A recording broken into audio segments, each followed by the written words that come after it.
আমি তো বললাম যে বাপ্পাদা অ্যাকচুয়ালি তো আমাদের কাছে সেন্টার, কারণ বাপ্পাদা প্রত্যেক বছরই অনুষ্ঠানটা করেন এবং তাছাড়াও শুধু বড়দিন বলে নয়, আমরা দেখেছি যেহেতু আমার যাতায়াতের প্রতি মাঝে মধ্যে এই রাস্তা করে আমি দেখেছি যে পার্টিকুলার যারা প্রচুর মানুষ এখানে আসেন, তারা প্রতিদিনই প্রায় আসেন। আর বড়দিনের এই যে অনুষ্ঠানটা এখানে যেটা সব থেকে আমার কাছে গুরুত্বপূর্ণ যেটা মনে হয় সেটা হচ্ছে যে দেখুন আমি যেটা বললাম আমি যে বড়দিনের সঙ্গে একটা গিফট আদান প্রদানের একটা প্রথা অনেকদিন ছোট থেকে আমরা জানি যে স্যান্টা নাকি আসবে এবং আমাদের পূজাতে নাকি গিফট দিয়ে যাবে।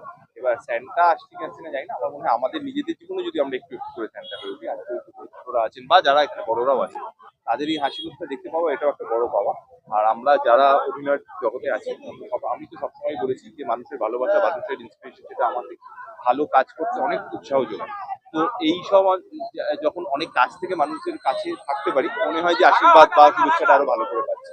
বড়দিনের শুভেচ্ছা ডেফিনেটলি আপনাদের সবাইকে যারা এই মুহূর্তে ফোন ধরে ক্যামেরার ওদিকে কাছে বাপ্পাদা মানুষের কাছে ভীষণ প্রিয় একজন টেবিলের দিকে টেবিলের দিকে যে সমস্ত ভলেন্টিয়াররা আছেন তারা দয়া করে বাদিকে চলে আসুন, তারা স্টেজের ডান দিকে চলে আসুন, ওদিকে অনেক মানুষের দরকার, ওদিকে চলে যাও ভাই, একটু এই দিকে মাঝখানটায় দরকার নেই, ওদিকে প্রচুর লোকের ভিড় হয়ে গেছে, সবাই একটু ওদিকে চলে যাও। সকলের সাথে আনন্দটা শেয়ার করতে পারছি, বাচ্চাদের চকলেট কেক তুলে দিতে পারছি। ইটস জাস্ট অনলি অ্যাবাউট ওদের মুখে যে হাসিটা ফুটছে সেটা, এবং সেটাই মেক্স আস ফিল স্পেশাল। এবং সেটা খুব ভালো লাগছে, এত সুন্দর একটা অনুষ্ঠান আজকের এই স্পেশাল দিনটা আমার দর্শকদের সাথে শেয়ার করতে পারছি। মানুষ এনজয় করছেন, আনন্দ করছেন, সেটা দেখতে পাচ্ছি, সাক্ষী থাকতে পারছি, খুব ভালো লাগছে। সামনে নতুন বছর অবশ্যই সকলকে যারা যারা ভিডিও দেখছেন সকল ফলোয়ার্সদেরকে ভিউয়ার্সদেরকে ভেরি হ্যাপি নিউ ইয়ার 2026। সকলে খুব ভালো কাটুক, সুস্থ ভালো কাটুক, ভালোবাসায় কাটুক, এবং 2025 বাকি যে কয়েকটা দিন রয়েছে সেগুলো সুস্থভাবে কাটুক, এবং তার থেকে অনেক বেশি আনন্দ নিয়ে অনেক ভালোবাসা নিয়ে 2026 আসবে। থ্যাংক ইউ, খুব ভালো লাগছে। নিয়ে 10 বছর হলো এখানে পাটুলি তো এখন একটা ডেস্টিনেশন পয়েন্ট, এবং স্বাভাবিকভাবেই 25 তারিখ এখানে বাচ্চাদের নিয়ে আমি কাজ করা শুরু করেছিলাম 2015-তে। তো সেই 2015 আর আজকে 2025, আপনারাই দেখতে পাচ্ছেন গত বছরের পুলিশ রিপোর্ট ছিল 4.5 লক্ষ, আজকে একটু আগেই পুলিশ আধিকারিকদের সাথে কথা হচ্ছিল, সেটা ছাপিয়ে গেছে। এবং চাঁদের হাট মানুষ এসছে, এবং এটাই তো বাংলা যে আমরা প্রত্যেক ধর্মকে এখানে সম্মান করি, এবং প্রত্যেকে তার ধর্মাচরণ করতে চায়, এবং আমরা সকলে তাতে ইনভলভ হই। তো বাচ্চাদের সাথে কাজ করারও যেরকম একটা মজা, আজকে একটা এত আনন্দের দিন, আগামী দিন নতুন বছর আসছে, সেটাকে সামনে রেখে বছরের শেষ অনুষ্ঠান যেটা, সেটা ক্রিসমাসের মধ্যে দিয়ে আমরা পালন করি, এবং এত কচি কাঁচা এখানে, যেটা খুব ভালো লাগে। দাদা বড়দিন মানেই মানুষে জানে পার্ক স্ট্রিট, পার্ক স্ট্রিটের একটা আলাদা জায়গা, সেই মাধুর্যকে ছেড়ে বছরের পর বছর দেখা যাচ্ছে পাটুলি একটা দ্বিতীয় পার্ক স্ট্রিটের জায়গা তৈরি হয়, এবং বলা যায় যে তথাকথিত ছাপিয়ে যাচ্ছে। পার্ক স্ট্রিটের একটা আলাদা ইতিহাস আছে, পাটুলিরও একটা আলাদা ইতিহাস তৈরি হচ্ছে, তো দুটো দুরকম।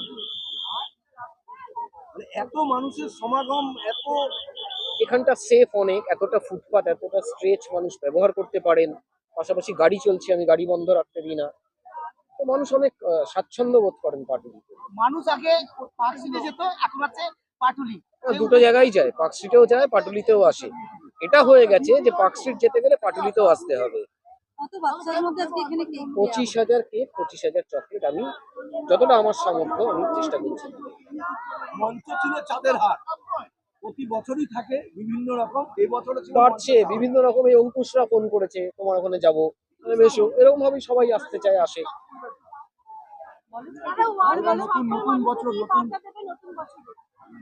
নতুন বছরে একটাই বার্তা দেব, আমাদের বাংলার যে সংস্কৃতি, এই তো দেখছেন আজকে খ্রিস্টান কমিউনিটির অনুষ্ঠান সবচেয়ে বেশি করে আমরা পালন করছি।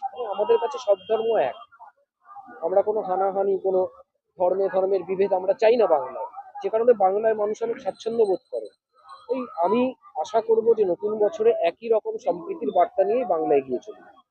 দাদা, এদিকে যেরকম আমরা সকলেই বাংলা তথা সারা ভারতবর্ষের লোক, সারা পৃথিবীর লোক যেরকম আজকে ক্রিসমাসের আনন্দে মেতে উঠেছে, একই সময়ে কিন্তু একটা আসাম থেকে খবর পাওয়া যাচ্ছে যে যে সমস্ত দোকানে ক্রিসমাসের জিনিসপত্র বিক্রি হতো বা উপহার বিক্রি হতো, সেই সমস্ত দোকান থেকে সেই জিনিসগুলোকে, মানে ক্রিসমাসের উপহারের জিনিসগুলোকে রাস্তায় এনে পোড়ানো হচ্ছে, এবং একদল এটা করছে। কি বলবো?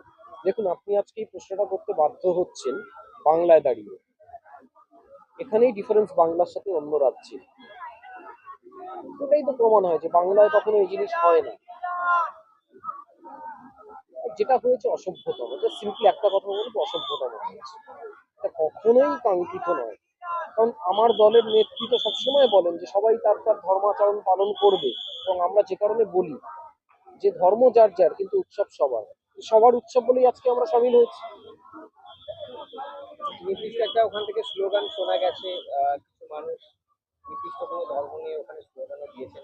দেখুন, আমি একটাই সিম্পল কথা বললাম যে যেটা হয়েছে জাস্ট অসভ্যতম হয়েছে। আমরা বাংলায় এটা কোনোদিন হতে দেবো না।